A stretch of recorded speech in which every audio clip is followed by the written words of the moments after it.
Eu sempre gostei da tranquilidade dos plantões noturnos.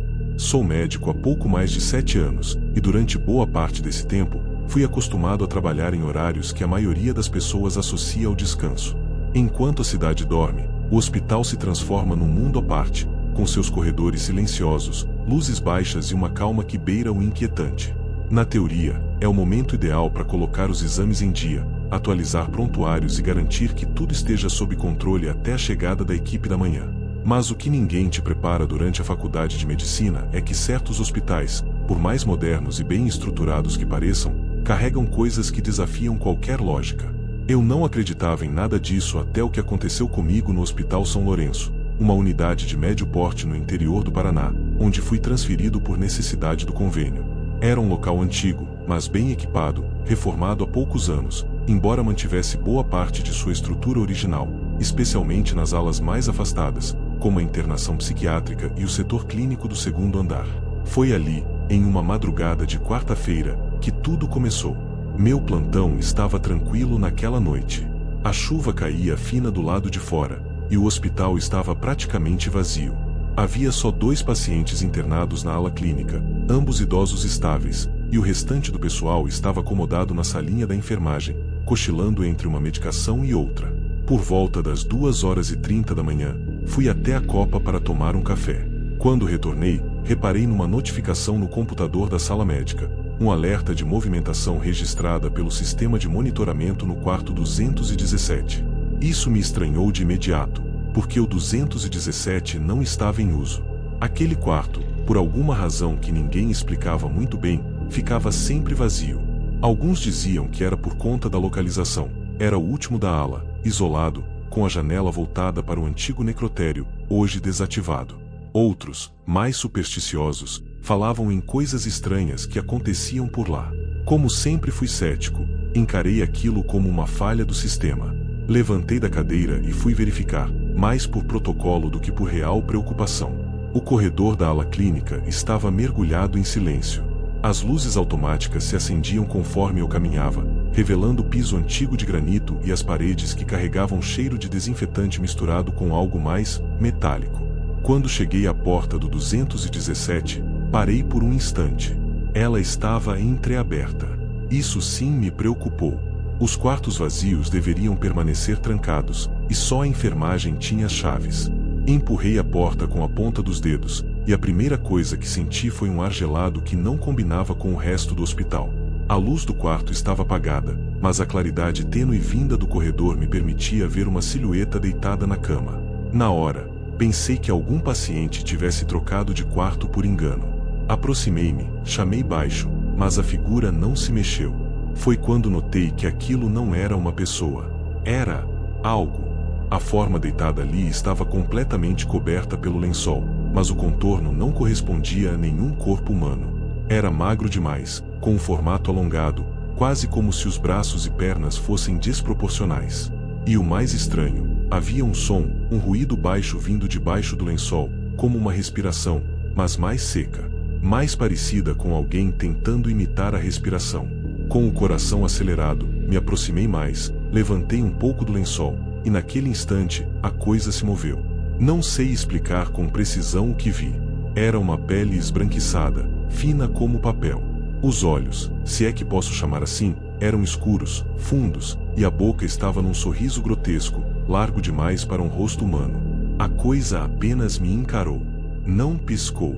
Não se moveu. Apenas sorriu. Soltei o lençol e recuei imediatamente, fechando a porta com força. Senti minha nuca arrepiar, e a adrenalina correu como se eu tivesse acabado de escapar de um acidente. Corri até a sala de enfermagem, ainda sem saber se estava tendo um surto, um sonho lúcido, ou se alguém estava pregando uma peça de extremo mau gosto. Mas quando cheguei lá, as enfermeiras estavam imóveis, os olhos fixos no monitor de câmeras. A imagem era do quarto 217. A câmera mostrava a porta se abrindo sozinha, muito lentamente, e depois, um vulto escuro saindo de dentro do quarto e seguindo pelo corredor. O mais estranho era que a câmera parecia falhar em alguns frames, como se o vulto provocasse interferência. Uma das enfermeiras começou a rezar. A outra chorava, dizendo que aquilo já tinha acontecido antes, e que ninguém fazia nada porque o hospital não queria má fama. Tentei manter a compostura, ser o profissional, o cético, o homem da ciência. Mas meu corpo tremia. No dia seguinte, fiz questão de conversar com a supervisão. Falei sobre a câmera, sobre o que vi e o que presenciamos. A resposta foi evasiva. Disseram que aquilo devia ser um problema técnico e que o 217 estava interditado justamente por questões estruturais, embora não houvesse nenhum aviso visível de interdição. Curioso, comecei a conversar com funcionários antigos do hospital, os que já estavam lá havia mais de 10 anos. Foi aí que a história real começou a vir à tona. Disseram que, anos atrás, um paciente psiquiátrico foi internado de forma irregular, sem laudo, sem histórico completo. Era um homem de meia idade, sem familiares conhecidos, e que teria sido transferido de um hospital desativado da região. Foi colocado no 217 por falta de vagas, algo que, na época, era comum. Nos primeiros dias, agia normalmente, mas aos poucos, começou a apresentar comportamentos estranhos. Falava sozinho, dizia que via pessoas na janela, mencionava uma presença que não deixava ele dormir. Um dia, os enfermeiros encontraram o homem completamente imóvel na cama, olhos abertos, fixos no teto, com um sorriso congelado no rosto. Já estava morto havia horas. A autópsia não indicou causa física para o óbito. Nada. Nenhuma parada cardíaca, AVC, intoxicação. Nada. Apenas morreu. E com aquele sorriso. Desde então, o quarto foi sendo evitado. Pacientes que eram colocados lá tinham crises inexplicáveis, surtos, delírios visuais. Um chegou a se jogar da janela e morreu no pátio do antigo necrotério. Depois disso, começaram a evitar usar o 217. Mas nunca oficialmente. 2 meses depois daquele plantão, pedi transferência. Não aguentei mais. Antes de ir embora, voltei ao hospital para assinar minha papelada. Era meio-dia, com o sol forte do lado de fora, tudo iluminado. Resolvi passar uma última vez pelo corredor da ala clínica, como uma espécie de encerramento simbólico. Quando cheguei diante da porta do 217, vi que ela estava trancada com uma corrente, diferente das outras. Mas havia algo riscado na madeira da porta, quase imperceptível à primeira vista. Uma frase: "Eu nunca estive sozinho aqui." Desde aquele dia, nunca mais fui o mesmo. Troquei de cidade, de hospital, de rotina. Mas, vez ou outra, quando fico sozinho de madrugada, ainda ouço aquele som seco, aquela respiração fingida. Como se alguém, ou alguma coisa, estivesse me observando no escuro. E sorrindo.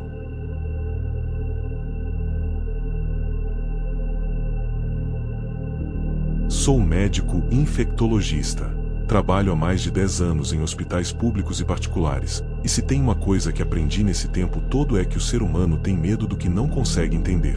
Esse medo, quando entra em um ambiente hospitalar, um local que por si só já carrega a morte como companheira silenciosa, ganha uma proporção diferente. Se transforma. E às vezes, nos engole. Eu nunca tive tempo para histórias absurdas. Sempre fui racional, prático, direto. Não é à toa que escolhi minha especialidade. Lido com doenças, vírus, bactérias, epidemias. Tudo que tem explicação. Tudo que tem protocolo. Mas o que aconteceu comigo no hospital universitário onde dou plantão, me tirou completamente essa sensação de controle. E até hoje, todas as vezes que passo perto da ala de isolamento, sinto um calafrio tão real quanto o primeiro dia em que entrei ali. Era uma quinta-feira à noite. Meu turno começava às 19 horas e ia até às 7 horas da manhã seguinte. Cheguei um pouco antes, como de costume, revisei os prontuários pendentes, fiz o repasse com o plantonista anterior e fui informado de um novo caso que havia dado entrada algumas horas antes. Um homem de aproximadamente 40 anos, encontrado desacordado numa estrada de terra a cerca de 30 quilômetros da cidade, trazido pelo SAMU com febre altíssima, delírios e uma série de lesões na pele que não batiam com nenhuma doença comum. O que mais chamou atenção foi o comportamento estranho durante a triagem. Segundo os enfermeiros da emergência, o paciente se debatia, gritava palavras desconexas e repetia a frase "não deixem ele me achar". Com muita dificuldade, sedaram o homem e o colocaram na sala de isolamento, por precaução. Quando cheguei, ele já havia sido entubado, e o monitor indicava uma pressão absurdamente baixa, saturação instável e batimentos muito rápidos. Era um quadro que não se encaixava com nada que eu conhecia. Fizemos coleta de sangue, cultura, tomografia, mas os resultados ainda não tinham saído. A única coisa certa era que aquele homem estava morrendo rápido, e não sabíamos o motivo. Na primeira hora do plantão, fiquei revendo seu histórico. Não tinha documentos, carteira, celular, nada. Só a roupa do corpo, suja de terra e sangue seco, como se tivesse sido tirado à força de algum lugar e jogado naquela estrada. Tentei contato com a polícia, mas até ali, sem respostas. Por volta das 22 horas, fui até o quarto de isolamento com uma das enfermeiras. Era um daqueles quartos antigos, reformados às pressas durante a pandemia, com porta dupla, visor de acrílico embaçado e cheiro forte de desinfetante. Quando entramos, o paciente estava imóvel, mas havia algo estranho na forma como ele estava deitado. Era como se cada músculo do corpo estivesse tensionado, mesmo inconsciente. Os braços duros, os pés retorcidos para dentro, a pele quase acinzentada. No monitor, os batimentos estavam acelerados, mas o padrão de respiração parecia fingido. A enfermeira comentou que sentia desconforto em entrar naquele quarto, que os aparelhos travavam sozinhos às vezes, que o botão de emergência do painel piscava sem ninguém ter apertado. Ri, tentando manter o clima leve, e continuei o exame clínico. Mas, quando me aproximei do paciente para verificar sua pupila com a lanterna, ele abriu os olhos. Foram menos de 2 segundos. Mas eu juro por tudo que há de mais sagrado que aqueles olhos não estavam ali antes. Não eram olhos humanos. Eram fundos demais. Negros. Brilhantes como vidro molhado. E havia um sorriso sutil nos lábios, como se ele tivesse gostado de me assustar. Recuei. A enfermeira também viu. Troquei a sedação, aumentei a dose, pedi monitoramento contínuo. O restante da madrugada foi um pesadelo disfarçado de rotina. Às 3 horas da manhã, a equipe de enfermagem me chamou. Os monitores do quarto estavam com leituras inconsistentes. O paciente parecia ter entrado em parada cardiorrespiratória. Corri para lá com o desfibrilador. Quando cheguei, as luzes do quarto estavam oscilando, e o monitor fazia um ruído intermitente, como se tivesse sido desconectado da tomada, o que não era o caso. Abri a porta da antessala. O quarto estava escuro. Acenderam as luzes? Perguntei, já de luvas postas. Estavam acesas há segundos atrás, respondeu o técnico. Entrei. O ar estava pesado, muito mais quente que o normal, como se o quarto tivesse ficado horas trancado com o sol batendo direto. Mas era madrugada, e os sensores de temperatura não indicavam falha. Me aproximei do leito e parei. O leito estava vazio. O tubo de intubação caído ao lado da cama, os eletrodos arrancados, e havia marcas no lençol. Marcas escuras. Como se alguém tivesse vomitado carvão molhado. Um líquido preto, espesso, com cheiro podre. Um cheiro que nunca senti antes. Uma mistura de carne queimada com formol velho. Revistamos o quarto inteiro. Nada. Fizemos varredura nos corredores, acionamos segurança, ligamos para a direção. Nenhuma câmera mostrou alguém saindo ou entrando do isolamento. Nenhuma. Foi como se ele tivesse simplesmente deixado de existir. Mas não foi isso que aconteceu. No dia seguinte, quando a diretoria médica chegou, fui chamado para uma reunião a portas fechadas. Esperava ser questionado, responsabilizado. Mas o que recebi foi silêncio. Um silêncio desconfortável. Um dos diretores, um senhor com décadas de medicina, disse apenas: "Isso já aconteceu antes. Só não com você." Fiquei em choque. Insisti em saber mais. Exigi relatórios, casos semelhantes.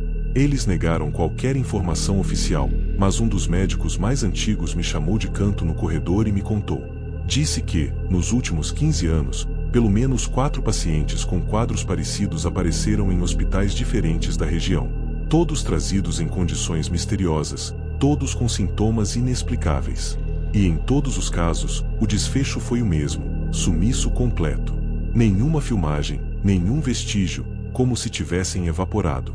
Segundo ele, havia um padrão entre eles. Todos tinham uma marca no corpo, uma espécie de cicatriz em formato circular na parte de trás do pescoço. Eu não tinha reparado nisso no paciente da noite anterior. Mas quando voltei para a sala e fui revisar as fotos do prontuário, lá estava. A cicatriz. Circular. Escura. Quase como uma queimadura antiga. E o mais bizarro, na imagem, mesmo apagada, aquela cicatriz parecia olhar de volta. Pedi afastamento das funções clínicas por um tempo. Ainda trabalho como médico, mas mudei de área. Hoje atuo mais com pesquisa. Longe dos corredores noturnos. Longe dos quartos de isolamento. Mas toda vez que vejo alguém com febre inexplicável, olhos estranhos, e aquele tipo de tensão no corpo, algo dentro de mim tranca. Eu não sei o que aconteceu exatamente naquela noite. Não sei se era humano. Não sei se era uma doença, uma entidade, um experimento, uma maldição. Só sei que aquele paciente estava com medo de ser achado. E, no fim, alguém, ou alguma coisa, encontrou ele primeiro. Se você trabalha na área da saúde e algum dia der de cara com um paciente assim, reze para não ser tarde demais. Porque o quarto pode estar vazio, mas ele nunca está realmente sozinho.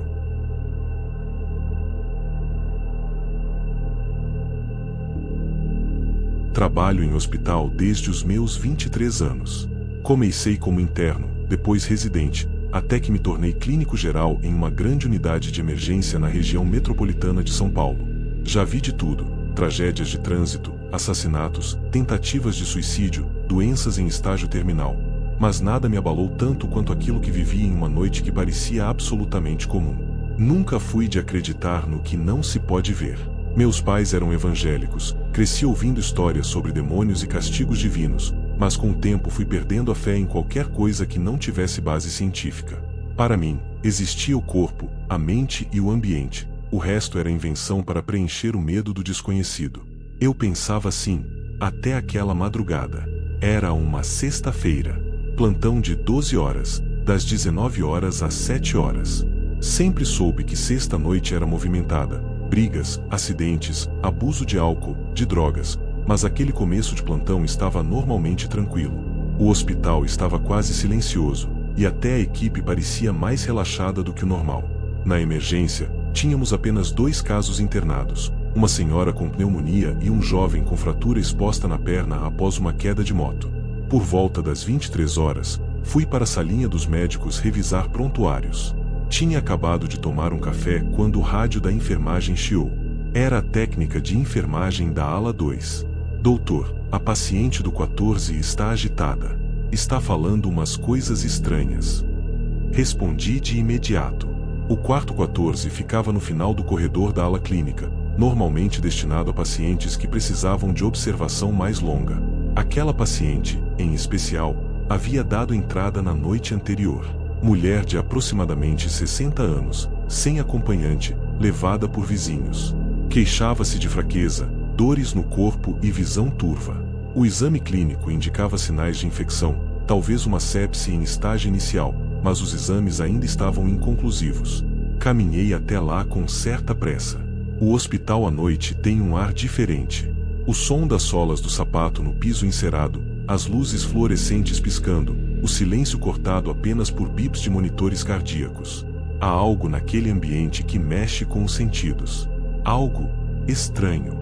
Chegando à porta do 14, percebi que a paciente estava sentada na cama, com os olhos fixos na parede. Murmurava algo que, a princípio, não consegui entender. Boa noite. Como está se sentindo? Perguntei, tentando manter a voz firme. Ela não respondeu de imediato. Apenas apontou para o canto do quarto. Ele tá ali, sussurrou. No escuro, esperando eu dormir. Segui seu olhar. Nada ali. Apenas a parede, uma cadeira vazia e a sombra projetada pela lâmpada do corredor. Examinei os sinais vitais. Estavam dentro do esperado. Mas havia algo em seu olhar, algo que não era confusão. Era medo. Medo real. Um pavor profundo, daqueles que não se simula. Ele não gosta de você, doutor. Disse que você vai atrapalhar. Senti um arrepio correr pela espinha. Pedi à enfermagem que aumentasse a dose do sedativo e permaneci no quarto até que ela adormecesse. Saí de lá com a sensação de que havia algo errado, mas tentei racionalizar. Paciente confusa. Estado infeccioso. Delírios. Tudo explicável. Ou pelo menos era o que eu achava. Cerca de 1 hora depois, o monitor de batimentos da paciente começou a apitar. Frequência cardíaca subindo rápido, saturação caindo. Corri até o quarto. Quando entrei, a luz estava apagada. Quem desligou a luz? Perguntei à técnica que veio comigo. Não fui eu. Estava acesa agora há pouco. Acendi novamente. A paciente estava sentada outra vez, mas dessa vez, olhando diretamente para mim. Com os olhos arregalados, o rosto completamente pálido, como se tivesse visto algo indescritível. Ele tá no corredor agora, foi buscar outro. Aquela frase me travou. Não consegui reagir por alguns segundos. Outro? Pensei. Buscar onde? Buscar quem? Ela deitou lentamente e, de repente, os monitores voltaram ao normal. Saturação estável. Pressão normal. Como se nada tivesse acontecido. Mas a paciente não fechava os olhos. Ficava ali, encarando o teto, com os lábios tremendo. Por volta das 3 horas da manhã, enquanto revisava novamente os relatórios, ouvi um barulho seco no final do corredor da ala clínica. Como se alguém tivesse derrubado uma maca ou uma bandeja de inox. Fui verificar. As luzes do corredor estavam apagadas. Apenas os pontos de luz de emergência iluminavam o chão. Tudo em silêncio. Mas ao fundo, havia algo estranho. Uma luz acesa. Uma única lâmpada, do quarto 18. O quarto 18 estava desativado havia meses. Passava por manutenção e ninguém usava. Caminhei lentamente até lá. Conforme me aproximava, sentia um peso no ar, como se o oxigênio estivesse rarefeito. A porta estava entreaberta. Chamei, mas ninguém respondeu. Empurrei com cuidado e o quarto estava vazio. Quase. No canto oposto da janela, havia alguém sentado. Não consegui ver o rosto de imediato, mas os contornos eram claros. Um homem, magro, muito alto, vestindo um tipo de bata antiga, encurvado para frente. Os braços eram longos demais, e havia algo de disforme em sua silhueta. Quando dei um passo para dentro, a lâmpada piscou. E, naquele instante, ele se virou. O rosto era como uma pintura borrada. Olhos pretos, fundos, e um sorriso que se abria de orelha a orelha, como se estivesse esticado demais. A pele parecia cera derretida. Não se mexeu. Apenas me olhou. Um olhar frio, vazio, como se soubesse quem eu era. Fechei a porta com força e corri. Não dormi mais naquela noite. E nunca mais passei pelo final daquele corredor sem sentir o mesmo calafrio. 2 dias depois, a paciente do quarto 14 faleceu. A causa: choque séptico. Mas o que me perturbou foram suas últimas palavras, ditas para uma enfermeira minutos antes de entrar em parada. Ele achou outro. Agora posso descansar. O laudo foi encerrado. A ala clínica voltou ao seu ritmo habitual. Ninguém mais comentou sobre o ocorrido. Mas desde aquela madrugada, relatos estranhos começaram a se repetir. Técnicos que viam vultos. Luzes que acendiam sozinhas. Pacientes que diziam ter alguém no escuro. Hoje, quando vejo um monitor apitar de madrugada ou uma luz acender sem motivo, não tento mais racionalizar. Apenas me afasto. Porque eu sei que, em algum ponto daquele hospital, existe algo que nos observa. E que, de tempos em tempos, sai para buscar outro. E se você estiver de plantão, sozinho, com as luzes apagadas, ele pode estar esperando por você.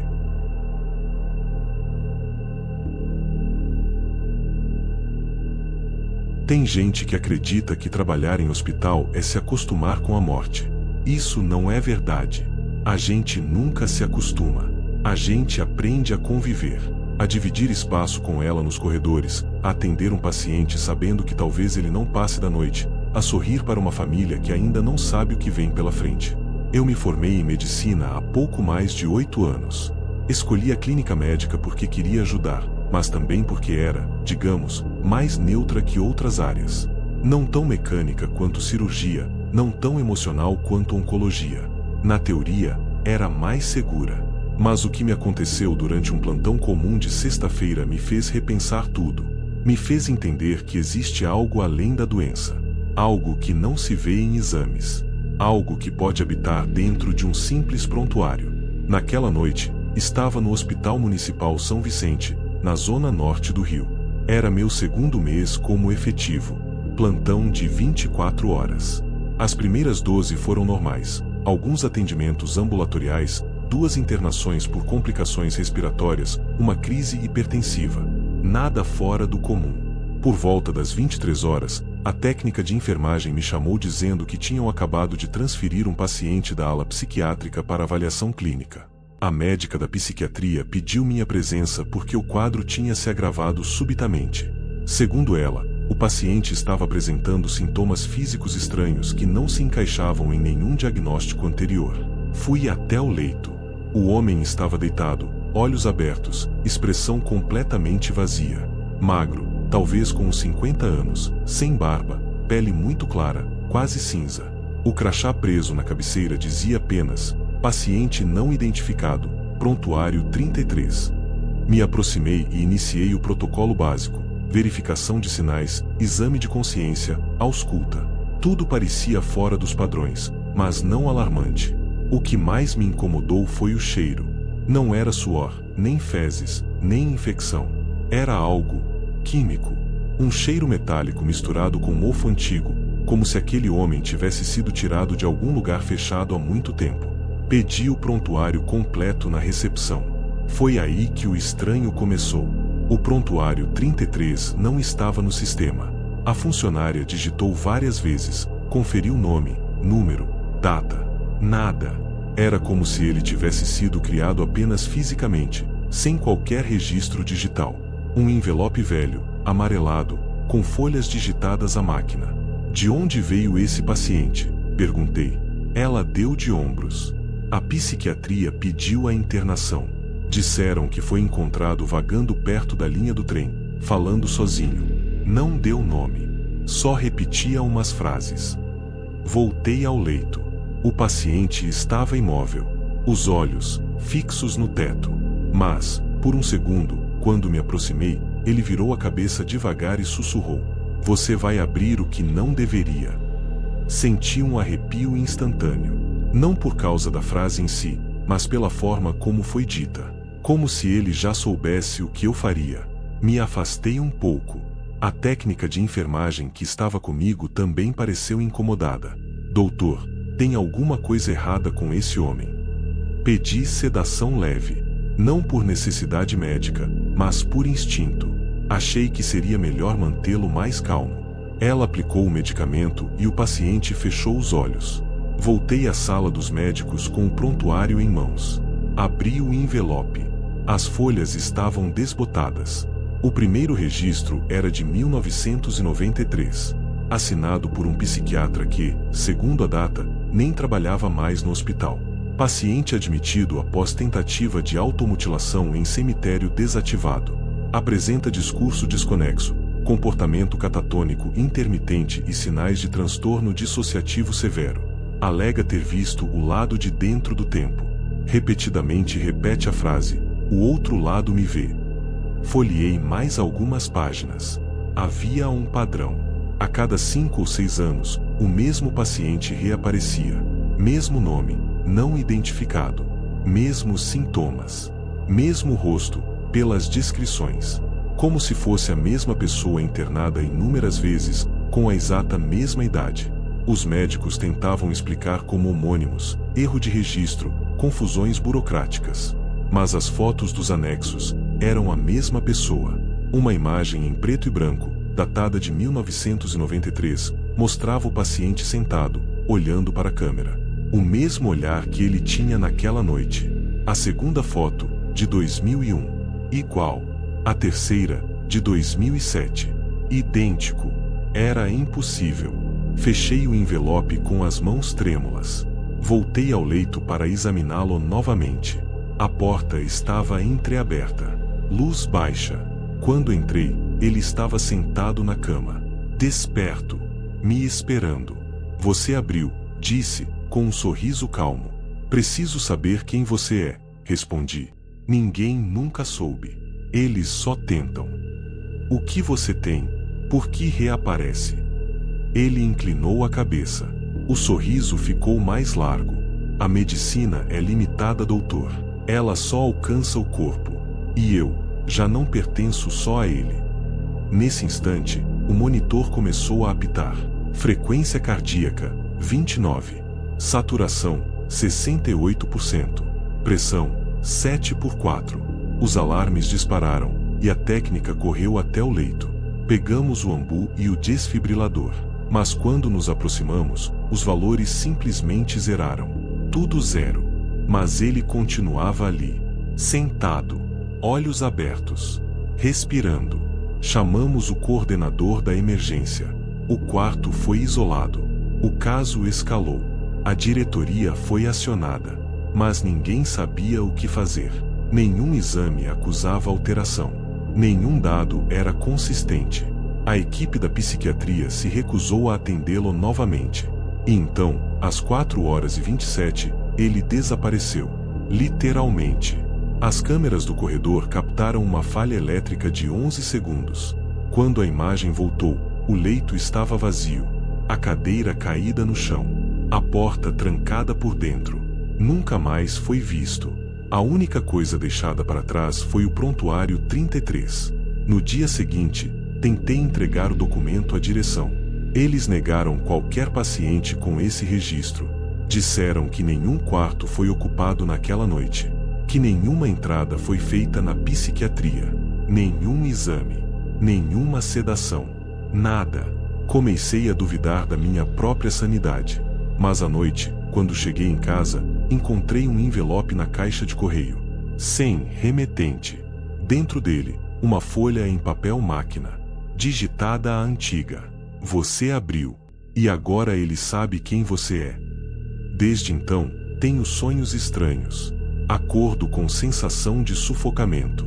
Ouço vozes nos corredores mesmo quando estou sozinho. E o pior, na semana passada, um paciente deu entrada em outro hospital com sintomas muito semelhantes. Um homem magro, pele acinzentada, olhos vazios. Prontuário, 33. Se você trabalha com saúde, um dia pode encontrar um paciente assim. Alguém que não deveria estar ali. Alguém que parece saber demais. E se te entregarem um prontuário amarelado, numerado à máquina, com o número 33, não abra. Ou, se abrir, esteja preparado para ser visto. Porque, a partir desse momento, você deixa de ser apenas o médico. E se torna o próximo registro.